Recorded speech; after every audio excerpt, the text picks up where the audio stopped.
Hello, amazing listeners. Welcome to another episode of the Boo Business Podcast, the unscripted show where we unveil, demystify some of the confusing parts of birth, breastfeeding, and infant care during the first year of life while having a little fun. I'm your host, Naomi Catron, registered nurse and board-certified lactation consultant. Our mission here is simple: to foster collaboration in maternal child health and empower both families and businesses alike. We're all about creating a community where everyone feels supported and informed. In each episode, we dive deep into engaging discussions that span the entire spectrum of birth through the first year. From newborn feeding, because let's face it, it's something we all have got questions about, to tackling issues like tongue ties, the mysteries of pacifiers, mental health, bodywork, and just so much more. So whether you're a new parent navigating the incredible journey of early parenthood or a seasoned professional in the birth business, this podcast is your go-to source for laughter, knowledge, and some great insights. So we're here to make learning about boob business not just informative, but enjoyable. So join us for conversations that not only spark your curiosity, but also bring a smile to your face. So remember, every episode is a chance to connect, learn, and share. So hit the subscribe button and let's embark on this exciting journey together.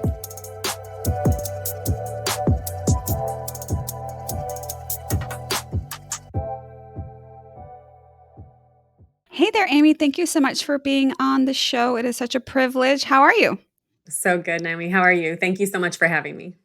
I am terrific. Amy, for our listeners, is the CEO and founder of Mamaya Health. Would you mind sharing a little bit to our viewers? Tell us what Mamaya is all about. Sure. Yeah, so Mamaya Health is a women's mental health practice, and we focus on providing care from period through menopause and specialize in women's mental health, just that. We make sure that care is affordable, accessible, and inclusive. And so that means a couple of different things. Affordability is we take commercial insurance, we have sliding scale and even deep sliding scale that we offer so that clients can have access to care. Accessible is that we have hybrid options. So we are virtual primarily, but we have in-person locations as well. And then inclusive, just that we support and serve everyone, regardless of beliefs, backgrounds, et cetera, and want to make sure that people, again, feel centered and seen in their care journey. So it's really important for us as well to ensure that the therapists that we hire and providers that we have in our team look like the communities in which we serve. That's amazing. What a dream come true. I mean, that's why I was so drawn to you guys. It's been a journey in the making for sure. And it's been both very exciting, very daunting at times, and so humbling to be able to steward this in the world. I'm very grateful. Tell us a little bit about your journey. How did you end up opening this kind of a company? So my husband and I, when we started trying to family plan, I don't think I had an idea of the fact that I needed to even think about family planning when we started to family plan, right? Okay. So we just tried and not tried, like some humans do. And again, in that, I was prepared for, my mom had severe endometriosis. She had like 9 surgeries or 8 surgeries to have us. And I heard that story growing up a ton. So I was prepared for that, but I wasn't prepared for much else. And when I experienced my first loss, it was devastating. I think it was interesting too, because I wasn't sure if I even wanted to be a mom, frankly. Like it wasn't something that I was like really passionate about or like had in my identity at that point in age. And then lost my first baby and was like, oh, this is a hat that I absolutely want to wear. And now I'm so sad that I don't have the opportunity to. And the sadness just was so daunting, from, feeling isolated to seeing other friends get pregnant, quote unquote, easily, to having these conversations in public where I didn't feel like I could be a part of it because I wasn't there yet. It was just this really interesting dynamic of experiences that led me to just need my own support. And I'm a therapist. And so I tried to start looking for help and I couldn't find help. I couldn't find any therapist who specialized in women's mental health or understood that reproductive and fertility journey and season and how it really is different in so many ways because hormones can impact our mental health and contribute to how we present or exacerbate things that are presenting. And so I decided that I was going to become the therapist for everyone. So I'm like, fine, I'm just mad and I'm going to go get certified in this. And I did. And then quickly again, humbly realized that I was one of 5 people trained in Tennessee at the time. 5 people cannot treat the state of Tennessee and all the women that live across our state.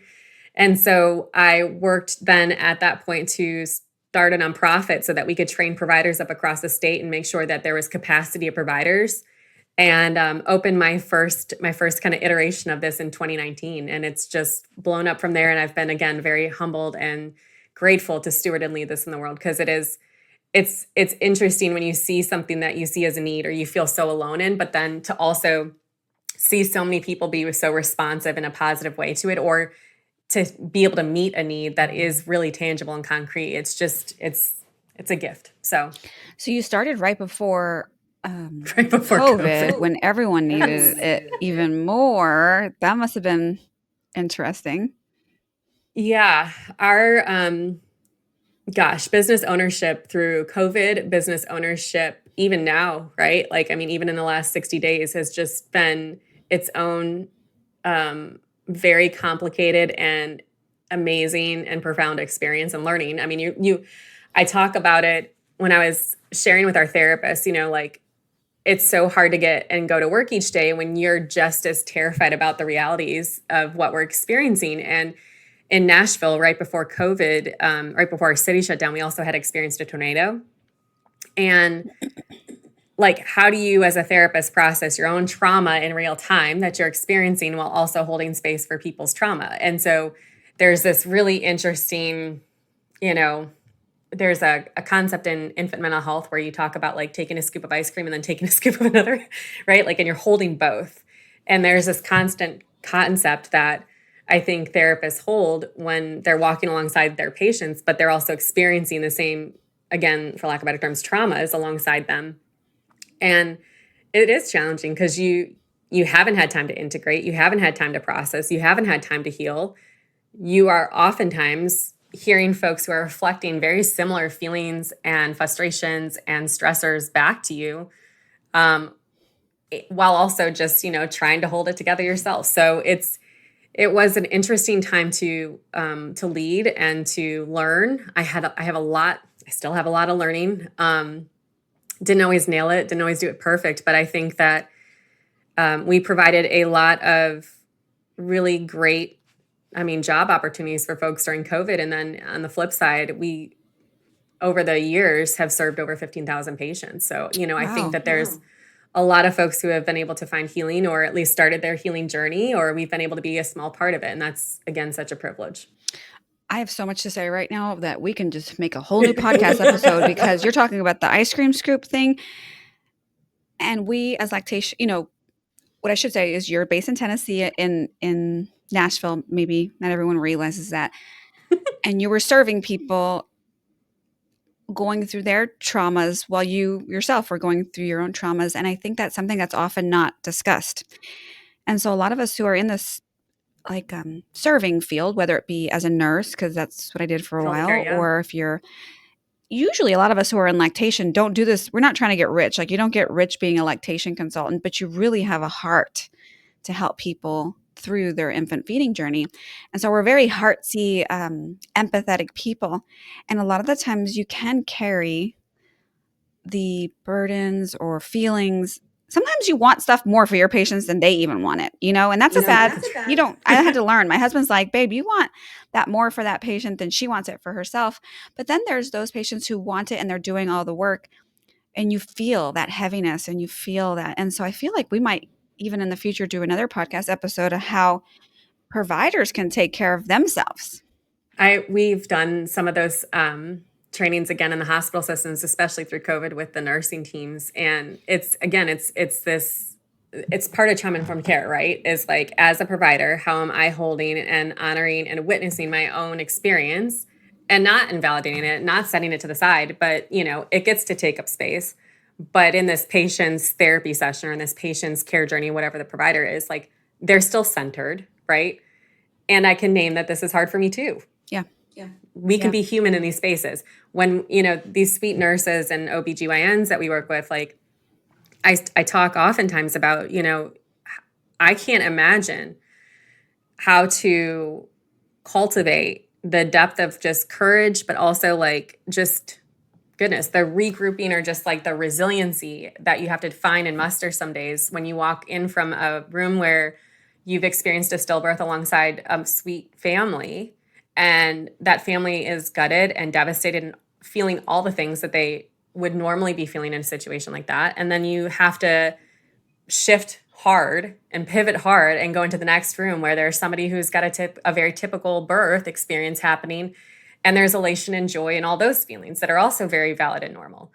And as the provider, here you've witnessed a trauma alongside one in 5 minutes where, in 5 minutes later, you're witnessing another type of experience. And I have so much profound respect for our medical providers and our healthcare workers, yourselves included, because again, IBCLCs walk alongside women who have milk production like I did after some of my miscarriages, and especially my later ones. And, trying to learn how to care for my body, again, thank you, hormones, even though I don't have a lived baby in my arms, it's daunting, right? Yeah.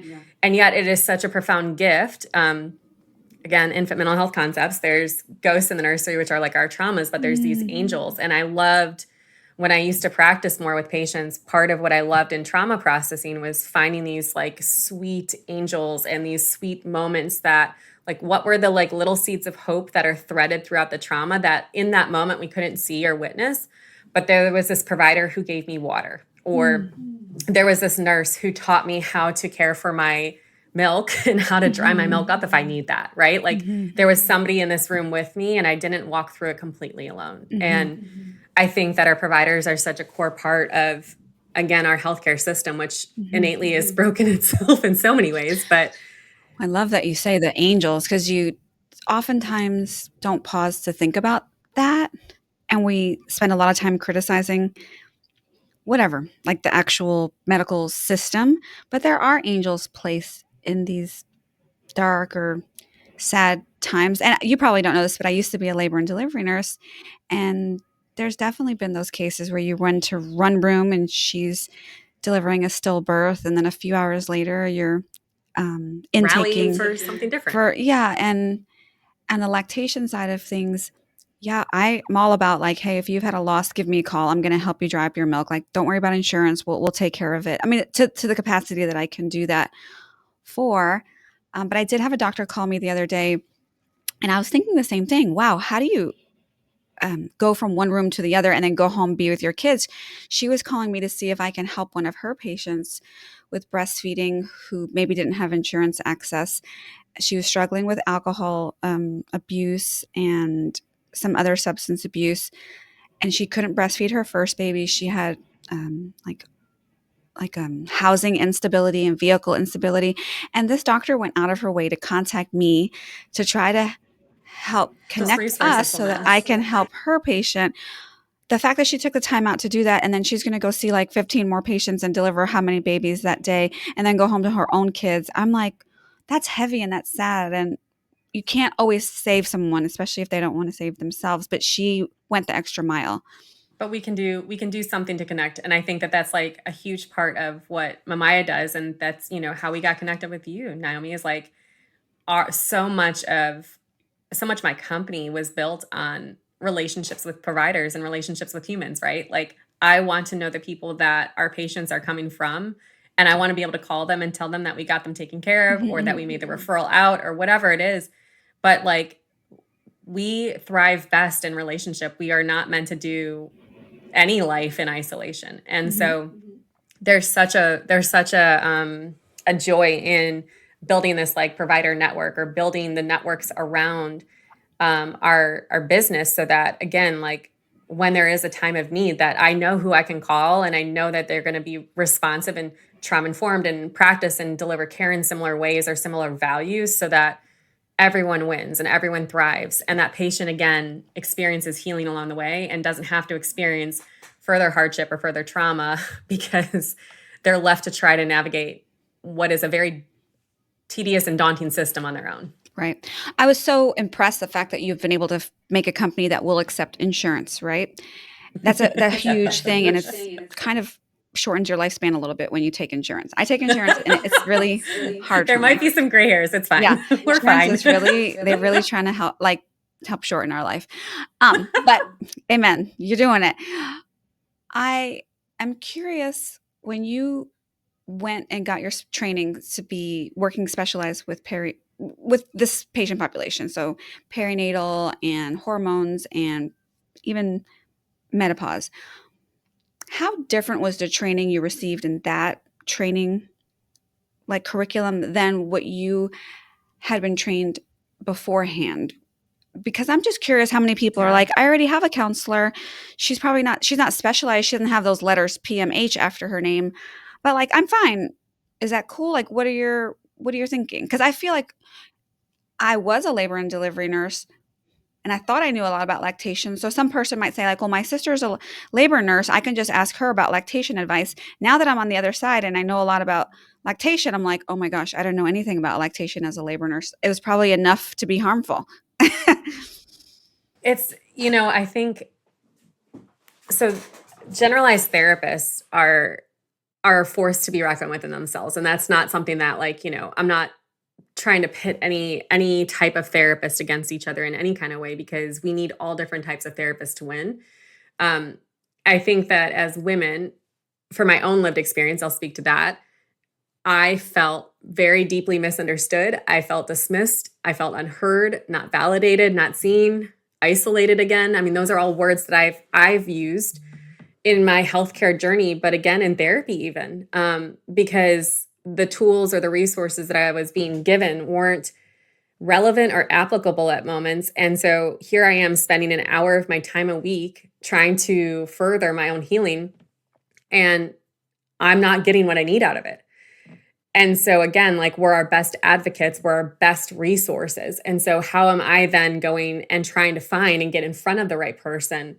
At the time that I gave birth to my youngest, I was still on Medicaid in Tennessee. I mean, I was not making, social workers also do not make a lot of money. Don't get in it to get rich.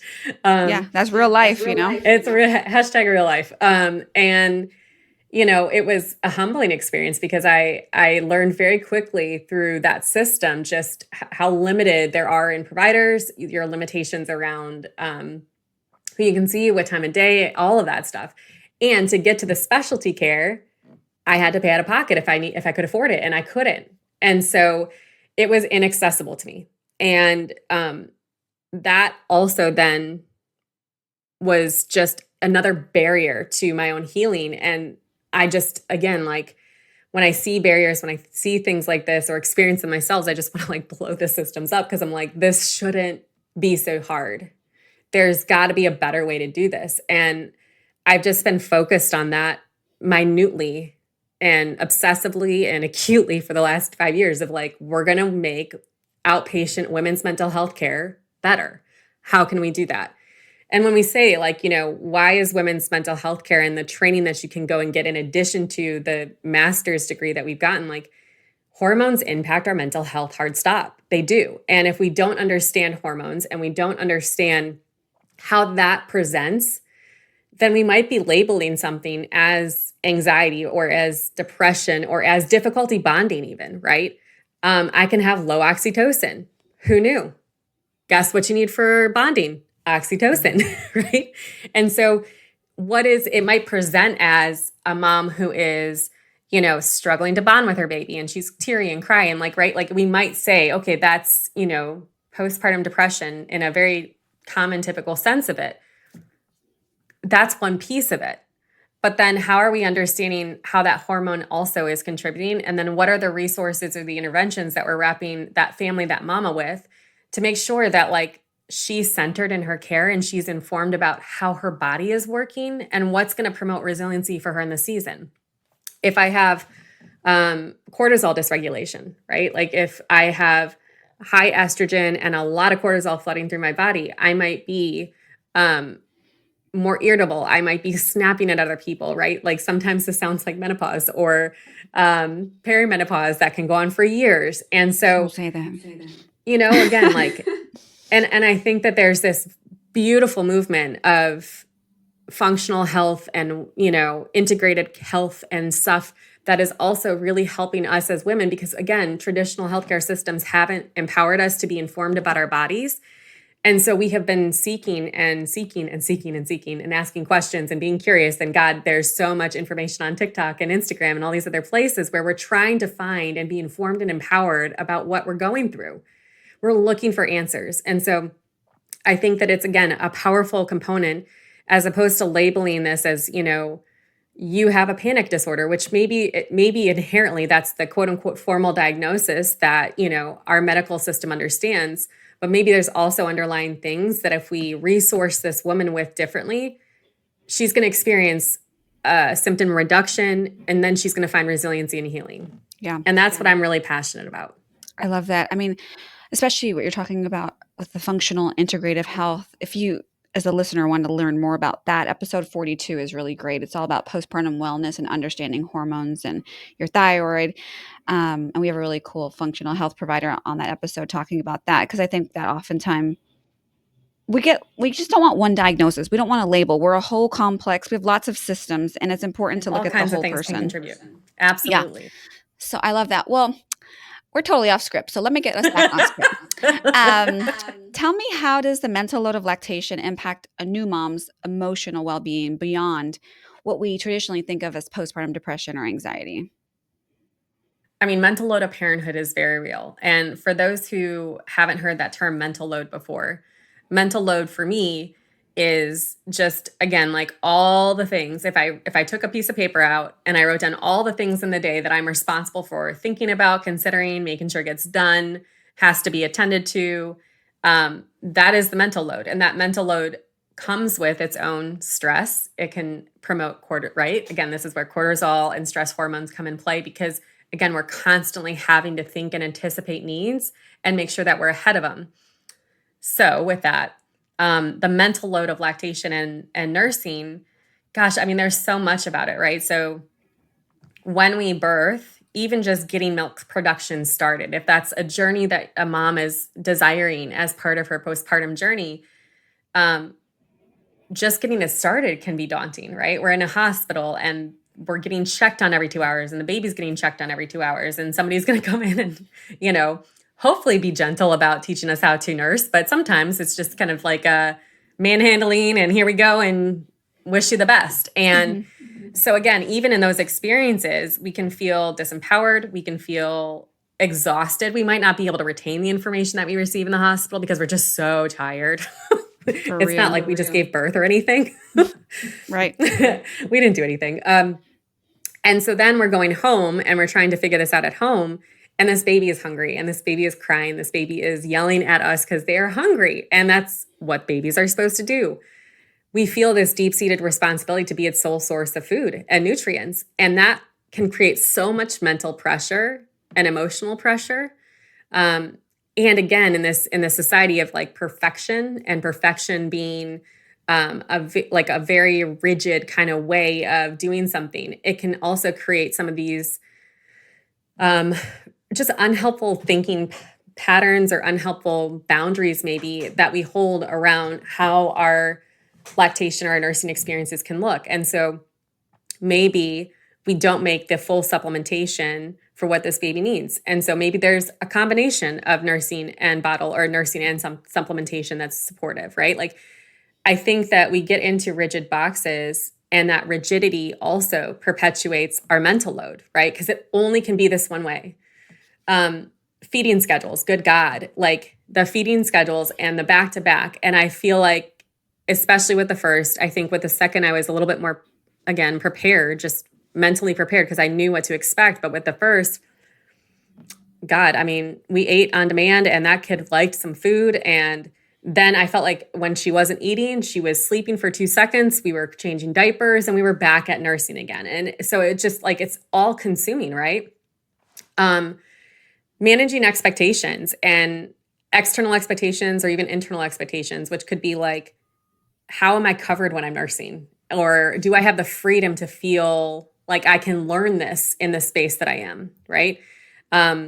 Because it's not like you can learn and not be half naked. Like, you need to be able to learn. And part of learning means that I have to be okay and comfortable enough with my body, myself, which has changed a ton, with other people around me who might be coming in and out, to feed my kid. And again, the mental load or the thoughts around that can also become daunting. Yeah. Just the sleep deprivation and physical toll. Making milk is its own taxing journey for the body. We are feeding and providing life to something else, which is a freaking miracle inherently. Absolutely. And we have to eat, we have to drink, we have to continue to take care of our bodies so that we can make milk, right? And so let's add that to the mental load is when do I eat? When do I drink water? When do I take care of myself? And that's not even talking about everything else that then I'm still responsible, like the laundry and the dishes and my sleep and taking a shower. God forbid if I take a shower, right? Like all of that. And so the mental load and nursing, especially early on, and especially if it's our first, comes with a ton of what could be, again, irritability and mood swings. It could be guilt and shame over how we wanted it to be and what it is, intrusive thoughts. For moms who especially get more fixated or anxious around nursing, those intrusive thoughts around like, is the baby getting enough? They can be very overwhelming and very scary and feel like they are all consuming. I think one of the other things that just can be really daunting is, again, when our lactation experience doesn't go the way that we hoped for it to go. And I always talk about like this distance between like what I had hoped for and what reality is, and this like grief in the middle that we experience and feel. Because it's the loss of it, right? Like it's a loss of how I had hoped this to be. And I'm having to come to terms with reality, but I'm not okay with it. And so we can experience a ton of grief and loss around it and shame and comparison and all that. I love the way you explained mental load. And the first thing that came to my mind, I had my kids when I was younger, and I remember there being I did not know this, but they're going to put a big spotlight on your vagina when your baby's about to be born. That was so stressful for me.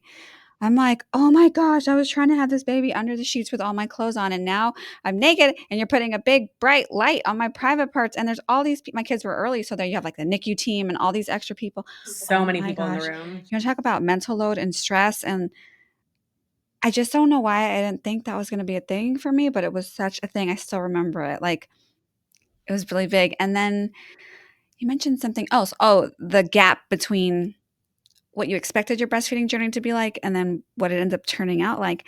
My kids are older. They're 19 and 16. And sometimes I still have dreams about if I have another baby, if I'll be able, like how much milk will I make? Because I had a struggle. Like I never made a full milk supply. So I'm like, I had one dream where I had all the ladies on my staff being my lactation consultant, giving me tips on how to make more milk and what pump to use.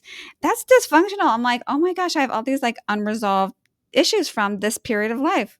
Is it dysfunctional, or is it just like, again, your brain and your body still trying to integrate and heal, right? Like, I mean, and it's real. It's very real. And it's, again, something that because we live in a lot of space of shame and taboo around some of these topics like miscarriage, like if I don't make enough milk or, quote unquote enough, whatever that is, like we can have this isolation that then becomes its own paralyzing and, almost self-perpetuating cycle of lack of healing around it. Right. Yeah. And I don't know a day, Naomi, where I don't miss my kids if I'm thinking about them. They're not Earthside. They don't live here. They're sweet little angels. And so like, yeah, I get to still feel sad about that. And I think if there's something that I had longed for in my life, if I had longed for a nursing relationship with my child to look one way and I didn't get to experience that, then like, yes, you get to still be sad about that if that's something that you really longed for, right? That's a valid thing. Okay, as promised, so my faithful followers and listeners, I am revealing the book cover right here. So this is that book cover for my first book called Milked: Finding Your Flow During the First Few Weeks of Breastfeeding. So keep your eyes open. Amazon, Barnes & Nobles, this book should be available in the beginning of the summer. So in that ending of May, beginning of June. Definitely, this is a fantastic book for anyone who is expecting who just recently had a baby, who has a girlfriend who's going to be having a baby soon, if you're a grandma and you want to learn how to support your daughter or your daughter-in-law, this book is for you. There'll be more little tips and what's going on the inside cover of the book and the content and the other podcasts that are coming out. But this is just a little teaser so you know what's coming. What are some of those less talked about signs about like that a lactating parent might be struggling with their mental health? Because sometimes we're like, maybe I'm just sleepy. Maybe this is normal baby blues. Like, when would you kind of help people know like this might be a sign? So I think that there's a wide range of what normalcy looks like. And so I start there with like, what's your baseline, and knowing your baseline as you go in, which again, like just like a plug here, if there's ever a time to really just develop a relationship, even with a therapist, do it in pregnancy before you give birth so that you have an established relationship and you have an established baseline. We know what quote unquote normal looks like as we go into postpartum so that we can track the changes together and just have a second set of eyes on it. Baby blues last typically that first kind of 6 weeks, and it's a very normal experience. Again, it's a way that our bodies release hormones. It's a way that our body is trying to re-regulate, get back to homeostasis. It's a normal part of it. But it, again, if you've never experienced it before, it can be jarring when you see a cat funny video on YouTube and all of a sudden you're sobbing. It's like, what just happened? And it just took over me, right? In the range of normal. I think when we start to see patterns of, things, so like with postpartum depression, again, it's like avoidant behavior, not wanting to socialize, not wanting to connect with my baby or my family, people that I normally would have been, in communication and contact with, just not really feeling excited about talking to, laying in bed, sleeping more. It could be a loss of interest in self-care. So neglecting your hygiene, skipping meals, withdrawing from activities. All of those things are, again, in that realm of postpartum depression. I would say the crossover between that depression and anxiety is where rage exists. And postpartum rage is also something that I think we, again, stigmatize and don't talk enough about. But man, irritability and mood swings and hormones, and then also just like the amount of life transition that we are navigating and becoming a parent, and the loss of self or the loss of things that we used to do, or again, like this adaptation that we owe to ourselves to transition in, we get to be mad about that too, right? Mm-hmm.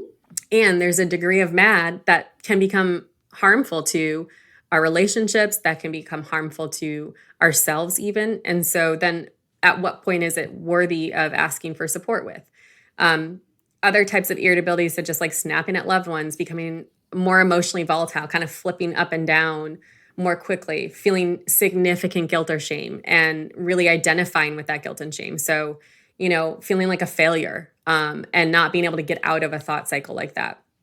Postpartum anxiety can also be where we get like really stuck on our thoughts and have really intrusive thoughts about safety stuff, or just concerning things that we get in the cycle of, and no matter what we do, we can't seem to get relief from the thought. And so all of those things would be, kind of red flags for me of like, just you're worthy of support, ask for help. And that, again, that barrier to asking for help is oftentimes that shame or guilt that I might experience because, again, we've stigmatized mental health care for only being for those that we, again, judge or criticize or label, and that's just, we all deserve support and healing, and therapy is just one more tool in the toolkit for that. Right. I love that. Thank you for helping clarify that. I get a lot of questions about medication and breastfeeding. So there's often a hesitation around taking medication while breastfeeding. What should moms know about medication safety and mental health treatments during lactation? So many medications are safe. And I think I start there because I think that we inherently, again, as a society, sometimes stigmatize or taboo using medications throughout pregnancy or in postpartum. And there are many medications that are safe to take and are warranted to take. That conversation is best with your doctor, right? So your med provider, that could be your OBGYN, that could be a psych NP who has a specialty in women's mental health again, or that reproductive season. the med providers are always going to look at things like risk versus benefits. And so they're always going to start talking about where are we at in the pregnancy journey? How are we assessing for development? Are there risks to that season of development? What would the benefits be? What are the risks of coming off of this medication to that mom and to that baby, right? And that risk versus benefits conversation drives so much of the decision making then around what is maintained through pregnancy and what, if there is anything to come off of, what is weaned off of. There's really reliable resources that I love to use, and I'll pull them up in sessions with patients like LactMed. It's a great app, and it's from the National Institute of Health, and it goes through, you can type in the generic name of many medications. I think even like St. John's wort is on there, like peppermint, like not just traditional medications, but like, holistic medications or herbs that we can grow in our garden. Just to see what, again, the safety and if there is research. And they have both like the summary of articles in there for the research, current research, but they'll have effect size on baby, effect size on mom, at what point, what are the risks, what would you look for symptoms? It's a great resource. I think another thing is just talking to, again, your providers about understanding how much of the medication actually transitions or transfers to the baby. And some of that conversation can be really powerful because most medications are internally processed in us first. And so there's very, very minimal amounts, trace amounts that are actually, again, I think it depends on whether we're nursing or whether we're pregnant, but there's trace amounts that are actually available to baby. And so at that point, and understanding that, how can that inform my decision here?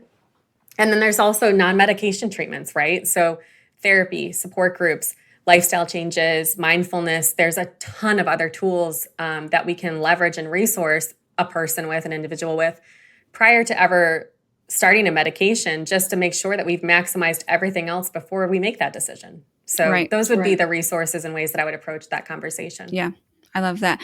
I remember when I had my kids, one thing I'd love to do, it made me feel really like reset, as my husband would come home from work. I would go to this diner around the corner and they had the best strawberry rhubarb pie, and I would have decaf coffee and some strawberry pie and the world would be better and I would be fine. If it wasn't that, then it was Netflix, because it was really novel, because I'm old, and it was like you had to get the video still on DVD, and that would be what I would do to decompress. We were talking about medication, and I did want to put this out there for any people who might be struggling with this. Is something called DMER, so dysphoric milk ejection reflex. That can be treated with a medication. And it's very effective. And it's one particular medication. You want to get with a person who knows what that medication is and talk to you about pros and cons. But it's also safe for breastfeeding. So I think it's important for people to know, like, you don't need to suffer. And if people don't know what dysphoric milk ejection reflex is, it's when they have like this heavy feeling of doom and negative feelings when they're pumping or breastfeeding. And it changes it's not always the same in each person. Sometimes they only have it with pumping and only during the letdown phase. And sometimes it's pumping or breastfeeding. A lot of the times people say it gets better as their baby gets older. But still, if that's 4 or 5 months of you suffering and you're pumping 8 times a day or breastfeeding 8 times a day, and you feel this terrible, sad feeling, I'm not sure how else you would describe it. You would probably be better. It's like like a thunderstorm all of a sudden just comes in and takes over. It's wild as an experience too for women, because it's like just as quick in and quick out, like a wave. But it really does. It just washes over. It changes your entire frame of thinking, and emotions with that. And so like, it just feels dark and heavy, and you loathe the experience then, right? And again, it's like the experience that you had longed for is so different than what the experience in reality is playing to be. And again, this is where, how can you be empowered to make choices to create a different experience for yourself so that it's closer to what you had dreamed of, right? So it's like if you always wanted to breastfeed, but then you have this like wave of negative feelings that happen when you're breastfeeding. That's not because anything in your life is bad. It's like a super chemical reaction in your brain. Nothing's wrong with you, right? Like nothing's wrong with you. You didn't do anything bad. You're not a failure. You're not failing at breastfeeding. And you can still claim and reclaim some pieces of that in the journey and get closer to the like dream that you had. And that's, I've heard so many women start therapy later in postpartum and say they wish they had started it sooner because they feel like it just always guts me, because the term that I've heard most frequently used is that they felt like they were robbed of their experience or their postpartum. And like, I just wish that we understood that we don't have to wait to make decisions, or we don't have to wait to advocate for ourselves as women. And again, I think this comes back to so much of how society has trained us to be around, feeling not heard, feeling not seen, feeling dismissed when we actually speak our concern out loud, and all these other things that, like, when we do actually ask for help, it's because it's really, like the last, it's like we really need help now, right? So that actually brings me to another really good question, because you're saying in the postpartum period, when people come to you guys for help, they say they wish they would have maybe started earlier, because if not, they felt robbed from their experience. When does it make sense for a mom to move from like peer support, like girlfriends, family members, their community, to more traditional therapy? It's so individual. And I think that there's so much that goes into that decision. But I think that if you find yourself talking to your friends or your family over and over again, and you're not finding resolution, or you're not finding, resolution's the best word I have in that, then it could be really beneficial to go and talk to somebody. In addition, at any point in time that you feel like you need to just be able to process through stuff, therapy is always a great tool.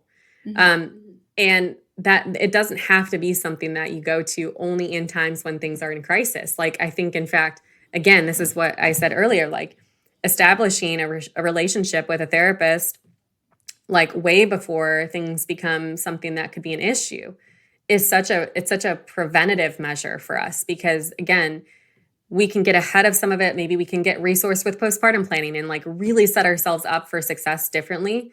Especially for those of us like myself in the world who've lived with mental health diagnoses. I have a ton of anxiety and OCD, and it helped me so much to just know what are the things I need to be on the lookout for, or where could postpartum trip me up, and what could I do to like make sure that, for instance, for me, getting sleep was such a vital thing. Like, that is the core of my mental health. If I am not sleeping, my husband would tell you I'm a mess. and my brain just becomes, right, like that anxiety, it just gets harder to settle the thoughts, or I feel like it's like an internal battle. It's exhausting. And so him and I, tag team just prioritizing my sleep as part of the postpartum period. And that made a world of a difference. I love that.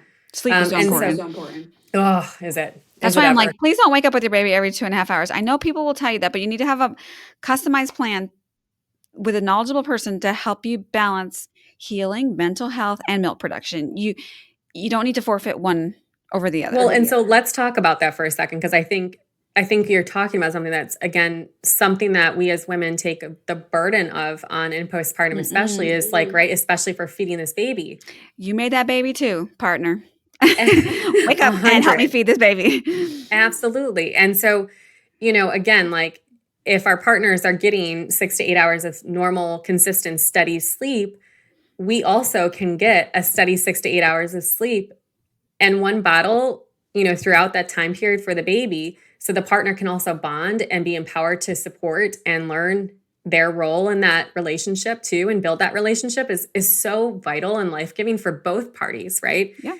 In addition, I would argue that, like, when sleep goes, if I can't fall asleep or I can't stay asleep when the baby's asleep, that's one of the most telltale signs that there's something underlying hormonally going on that's like turning into some type of postpartum mood disorder.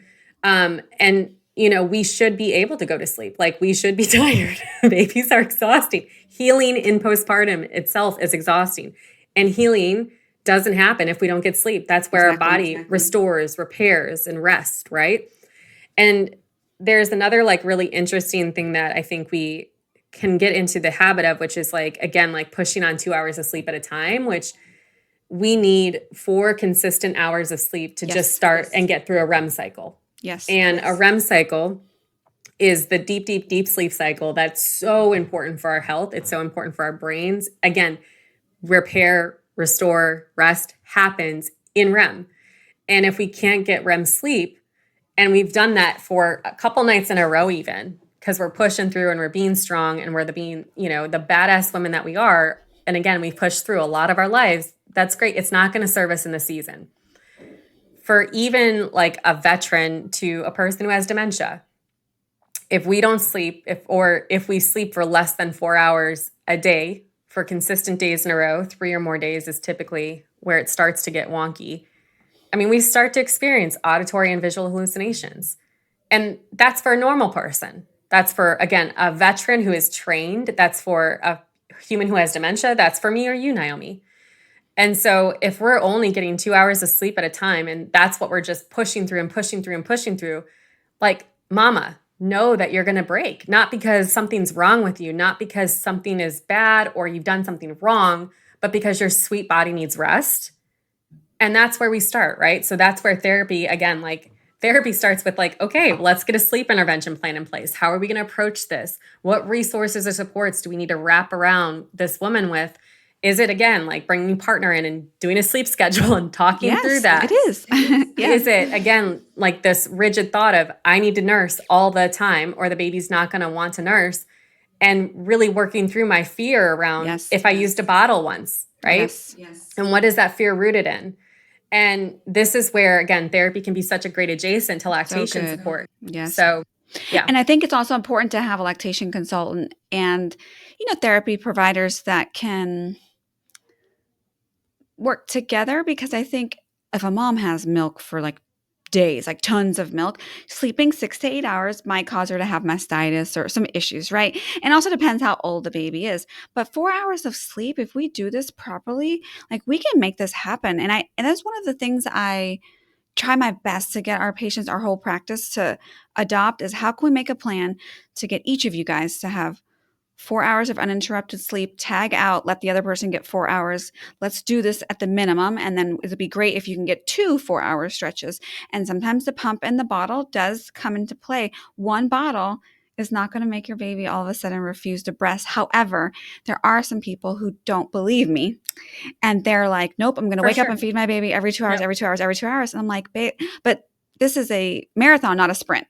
And we'll do this if that's what you want to do for a couple of weeks. But I promise you, you'll be able to make more milk, and you'll be able to heal and feel and make rational decisions in the morning when you get at least 4 hours of uninterrupted sleep.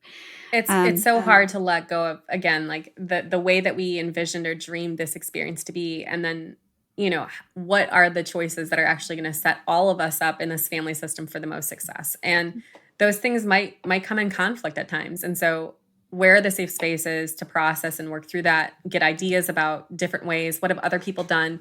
Naomi, back in the day, this, again, like God bless our society right now, because like back in the day, it would have been like you feeding my kid for the 4 to 6 hour stretch of sleep that I'd be getting, right? Like we'd be tag teaming this sucker. Yes. Yeah. And like we would be in a community of women Absolutely.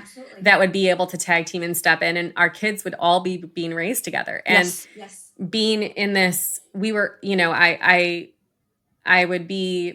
have this, I don't know if it's a belief, but I'm curious about if one person was ever meant to be the sole source of food for one baby, right? Like raising people, like as they get older, I don't know if it's a one person job either, never mind just the food, but like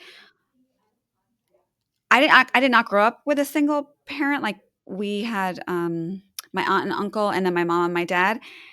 And we had one driveway and 2 houses. So there's 4 adults with 5 kids. That was a better ratio than just. It's a better ratio. I mean, I didn't have 5 siblings, but I mean like between the cousins. Yep. And that's kind of like the way you're almost man to man. Yeah.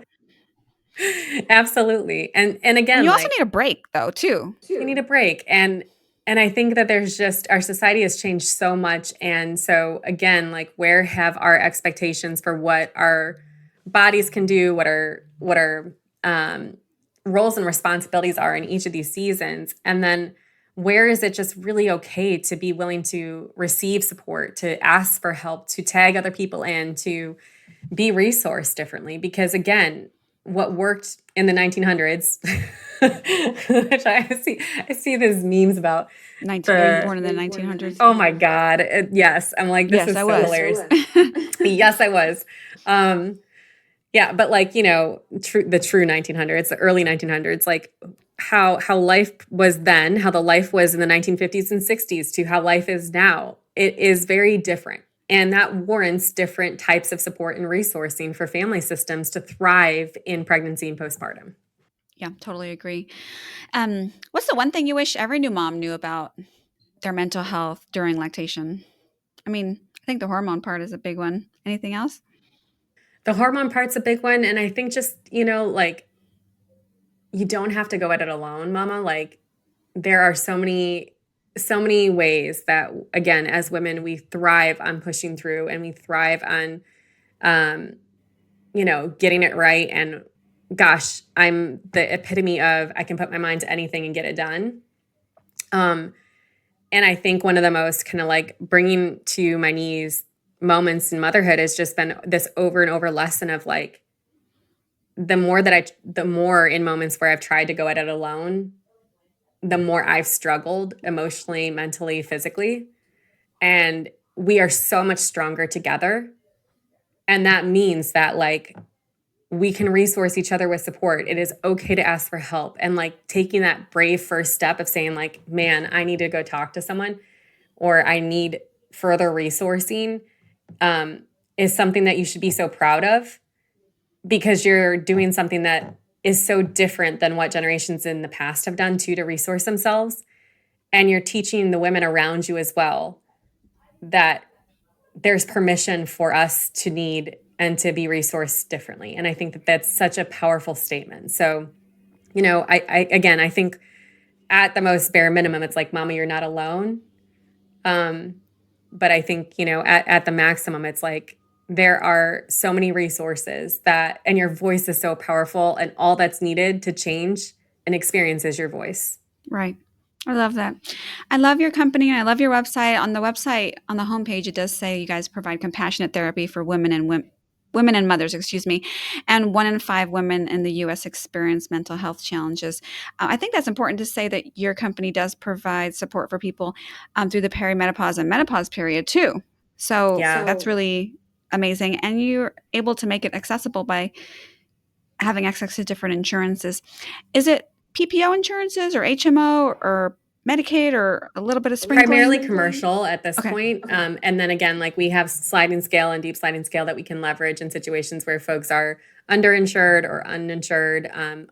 That we've looked at a few Medicaid contracts, and we have one that we work with in Tennessee here with UHC Community Plan. And I think that there's just still a lot of learning that we need to do to figure out the right modeling to make sure that it's sustainable. But yeah, there's a lot of great opportunities there too. Great.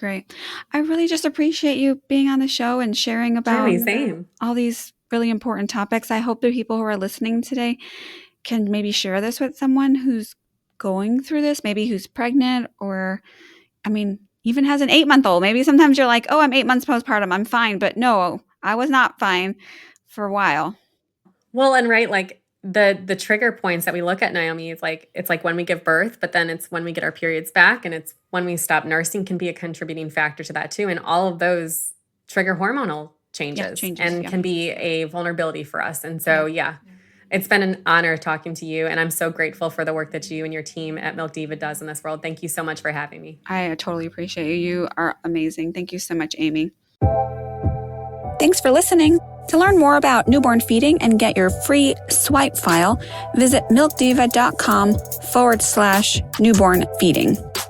And if you've ever said, wow, I wish I would have known that while you're listening to this podcast, then help a friend out and share this podcast with them. You can also help us by leaving us a rating so more people can benefit from finding this podcast.